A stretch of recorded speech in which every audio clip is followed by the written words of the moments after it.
Hi guys, I thought I'd do a brief video on building leadership capacity in schools based on the work of Linda Lambert. I recently did a Google search and wanted to investigate what is meant by leadership capacity, and I found it quite interesting that someone had gone to the effort of defining it so well and breaking it down to the extent that it can be understood properly. Skills required for leadership can be defined and measured, and a pathway to improvement can be planned and executed. So let's have a look at Linda's work. All right, so my initial findings come from this paper here, which is from 2002, published in Australia by Australian Principals Centre. And I suppose the first thing we're asking ourselves is, why bother looking at leadership capacity? I mean, it sounds good, but what is it about? What can it do for you? So benefits for students, teachers and principals. It's positively related to better academic performance, as well as non-academic performance or behaviours and attitudes for students.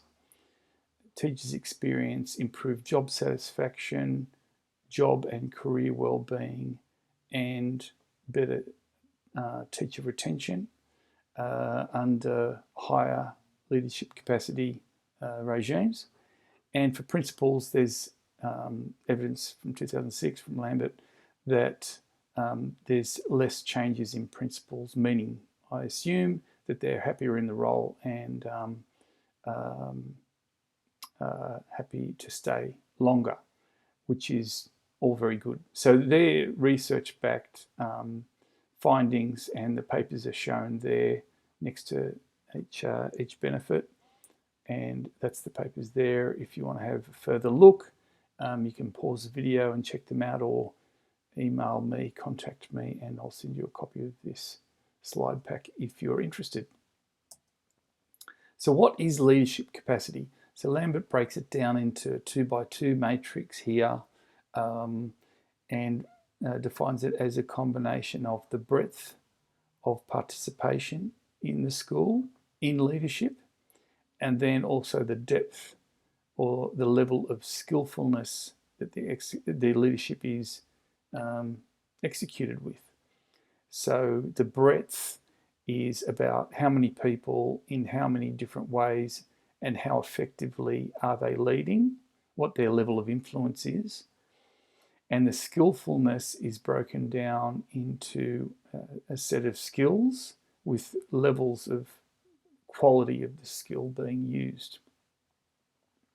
To set the tone and the environment for the journey towards greater leadership capacity, it's important to note Linda promotes the idea of inviting staff in, so it's definitely a voluntary exercise to become involved in leadership more, and that can be done at all levels of the organisation. She has a concept of teacher leadership where anyone can step up and lead, and that marries up with what I was shown when I studied organisational behaviour. Humans don't do well and don't operate in the real world in a leaderless group.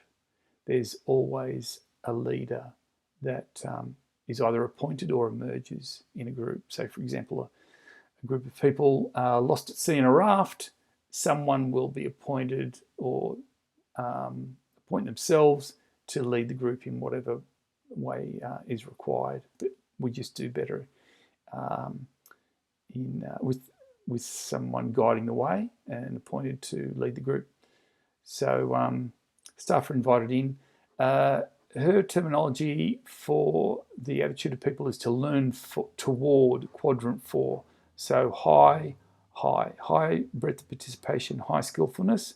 Quadrant 4 is where you want to aim at being. And the attitude should be that everyone's on a learning journey and learning towards being here. So I suppose learning information and learning skills. It's not just a theoretical exercise, is it? You need skills to make a difference. Yeah, everyone can lead, not just those with the title of leader. And it's important and valuable to develop a shared sense of purpose, which is what you can develop more if more people are involved in leadership. Okay, breaking down breadth and depth. Breadth of participation, depth of skillfulness.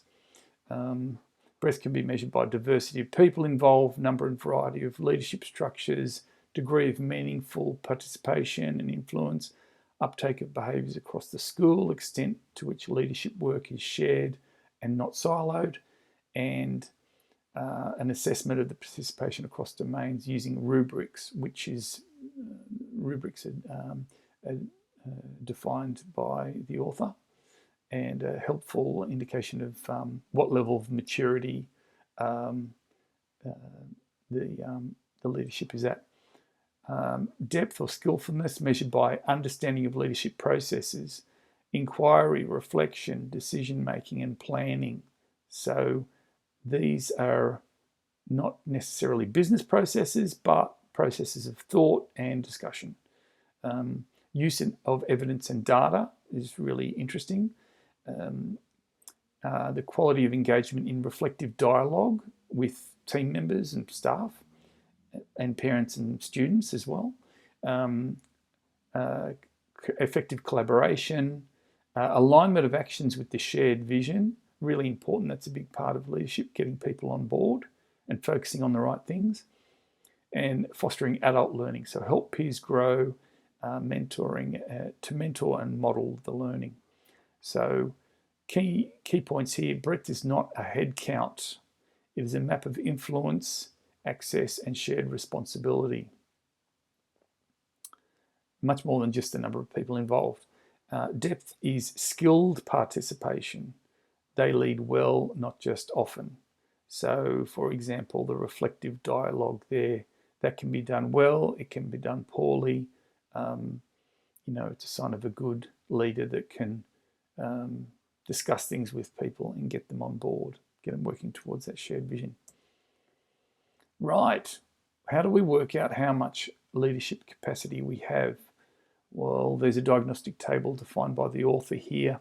So 3 different phases, instructive, transitional, and then high capacity, are defined across 6 different domains, 3 for breadth and 3 for depth. So diversity, leadership structures, influence and decision making. Then depth, inquiry and data use, reflective dialogue, coaching and learning culture. So these are quite good. This can be used as an assessment to get an understanding of where your organisation is at and understand where to start, I suppose, by just assigning points to each of the domains across each phase, with a possible maximum of 18 points.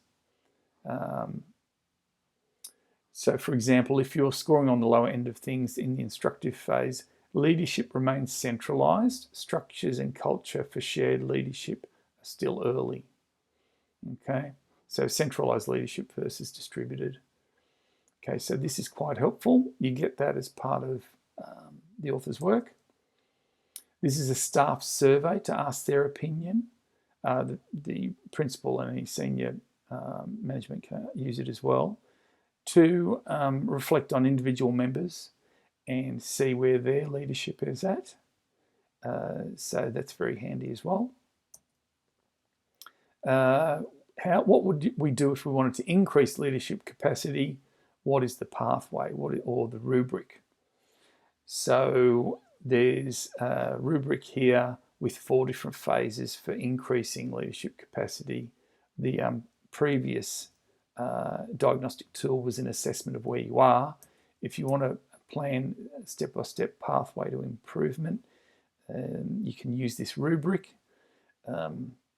The different phases or stages are dependent all the way up to leadership there across 7 dimensions: professional identity, decision making, etc.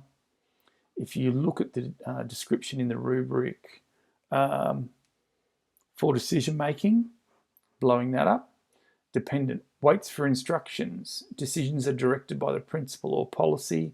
Minimal initiative. So that's on the lower end of the leadership scale. Up the top, initiates school-wide decision processes, facilitates dialogue, supports others in decision-making roles. Okay, so that would be more of a high-capacity leadership style of working and contributing along decision-making. And these are all explained in more detail in the full rubric here. Okay, across those dimensions and different phases. The dimensions are going down the left, phases are going left to right there. So that's all spelt out and defined. Can you take this one? I've labelled this slide. This is an interesting point the author makes, where in a higher capacity leadership environment, senior leaders can delegate whole projects and initiatives to other people. So being American, she has her own terminology for this, calling it ZCI. Other people might see this, recognize this as more of a racy matrix. But just in terms of different events down the left-hand column here, supervision schedule, the budget, art, clubs, drama, etc. Well, who's going to be the point person for that? Who's going to own that and drive that? So people can, various different people can be nominated in this column here. Z, authorised to assume major responsibility. So in a high capacity leadership organisation, more people can get involved in this. And again, it's on a voluntary basis. There might be some smaller things that by policy, people should be sticking their hand up as part of their role. But so there's going to be a combination of the two. But in a high capacity organisation, people will be more involved in that and hopefully wanting to and contribute more as a leader. So that helps enormously with the senior management, particularly the principals, spreading the burden. Okay, so they're the two books that I've reviewed here. So in terms of building leadership capacity, there's quite a good set of tools and measures to understand where you are and define what's next to do on the pathway for your organisation. I like the defined set of skills, making up the depth of the leadership, the diagnostic table, the rubrics to understand the pathway, survey to collect more detailed feedback on the leadership of the school and people in the school. And they're not covered here, but there's also frameworks to create parents as partners and also develop student leadership so that they can participate in the leadership of the school organisation, which I think everyone would get a lot out of. So there we have it, building leadership capacity. I hope you've enjoyed that, and I'll see you in the next one.